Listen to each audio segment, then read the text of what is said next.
মুক্তিযুদ্ধের পর 16ই ডিসেম্বর হানাদার বাহিনীকে পরাজিত করে আত্মসমর্পণের পর আমরা স্বাধীন দেশের যাত্রা শুরু করলাম। তখন আমার মনে আছে মুক্তিযুদ্ধ হারাম আশেপাশে ছিল না, মাথায় পট্টি বেঁধে নেমে গেল, কোথায় থেকে অস্ত্র ফায়ার উপরে ফায়ার। আমরা ওদের নাম দিয়েছিলাম 16 ডিভিশন। 16ই ডিসেম্বর তারা মুক্তিযুদ্ধে যোগদান করেছে। আমরা এখনো সেটার কিছু লক্ষণ দেখতে পাচ্ছি।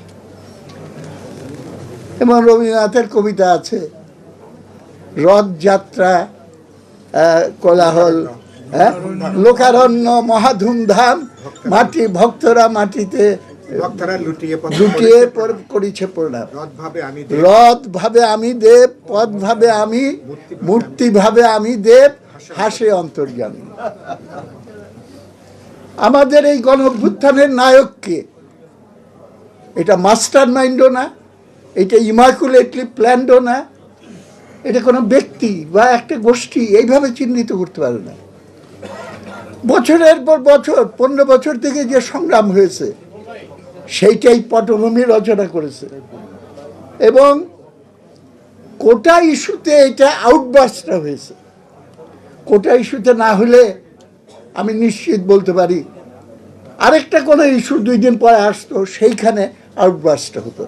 কারণ বারুদের মতো মানুষের ক্ষোভ মনের ভেতরে জমেছিল, একটা স্ফুলিঙ্গের অপেক্ষায় ছিল। শুধু আসল নায়ক হলো জনগণ, ছাত্র জনতা। এইটা আমরা ভুলে যাই। কেউ কেউ বলছে সংস্কার শেষ না করে আমরা যাব না, এবং জাতির জন্য এটাই হলো শেষ সুযোগ, সব কিছু সংস্কার করে পরিষ্কার করে ফেলতে হবে। যারা এই কথা বলে, বিনয়ের সঙ্গে আমি বলতে চাই, তারা জনতার শক্তির উপরে ইমানদার নয়, বিশ্বাস রাখতে চায়, পারে না। আমি যদি ফ্যাসিস্ট স্বৈরাচারী ব্যবস্থা পরিবর্তন করে প্রকৃত গণতান্ত্রিক ব্যবস্থা চালু করি, 10 বছর পরে দেশ দুনিয়ার বদল হলে নূতন সংস্কার লাগবে না? 20 বছর পরে লাগবে, 30 বছর পরে লাগবে।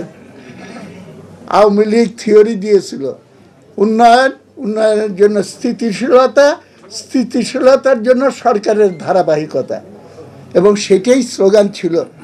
চিরদিন দরকার শেখ হাসিনার সরকার, চিরদিন দরকার আওয়ামী লীগের সরকার। তা আপনারা যেই কথা বলছেন এটার অর্থ তো দাঁড়ায় চিরদিন দরকার সংস্কার মার্কা সরকার। তাহলে আপনারা চিরদিন ক্ষমতায় থাকার কথা কি ভাবছেন? জনগণের উপর বিশ্বাস রাখেন, তারা সংস্কার করবে প্রয়োজনীয়, সেই পরিবেশটাকে তৈরি করে দেন।